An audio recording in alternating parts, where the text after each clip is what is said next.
पाहूया अगदी चुटकीमध्ये. पाहूया तर एखाद्या संख्येला 5 ने गुणल्यानंतर उत्तर कसं पटकन काढायचं. जर दिलेली संख्या सम असेल तर आपल्याला जे उत्तर मिळणार आहे त्या उत्तरामध्ये एकक स्थानी 0 येतं. जर संख्या सम असेल तर एकक स्थानी 0 येणार आणि दिलेल्या संख्येची निमपट आपण इथे लिहायची आहे. आपली संख्या आहे 48. 48 चे निम्मे होतात 24. आपलं उत्तर तयार आहे. 48 गुणिले 5 240. एखादी 3 अंकी संख्या आपण घेऊन पाहूयात. 224 गुणिले 5. पहा समसंख्या असेल तर एकक स्थानी 0 घ्यायचा आणि 224 ची निमपट आपल्याला इथे लिहायची आहे. 224 ची निमपट आहे 112 म्हणजे आपलं उत्तर आलं 1120. याचप्रमाणे आणखी एखादं उदाहरण पाहूया. 464 गुणिले 5.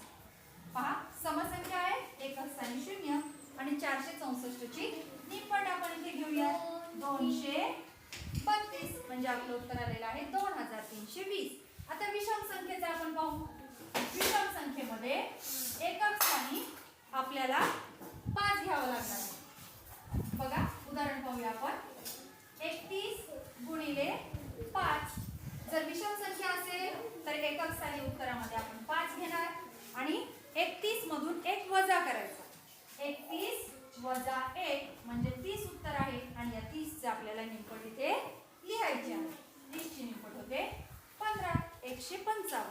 31 गुणिले 5 म्हणजे 155. इथे काय केलं आपण तर एकक स्थानी 5 लिहिला विषम संख्या असल्यामुळे आणि 31 मधून 1 वजा केला. जे उत्तर येणार आहे त्याची निमपट केली. 3 अंकी संख्येचं उदाहरण पाहूयात आपण. 425 गुणिले 5. पहा विषम संख्या आहे उत्तरामध्ये आपण 5 लिहिला.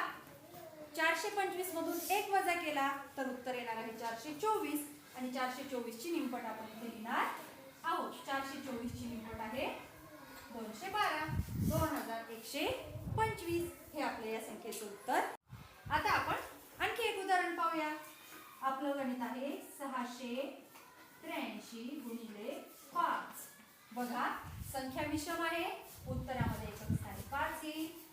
683 मधून विषम संख्या असल्यामुळे 1 वजा केला 682. याची निमपट आपल्याला उत्तरात लिहायची आहे.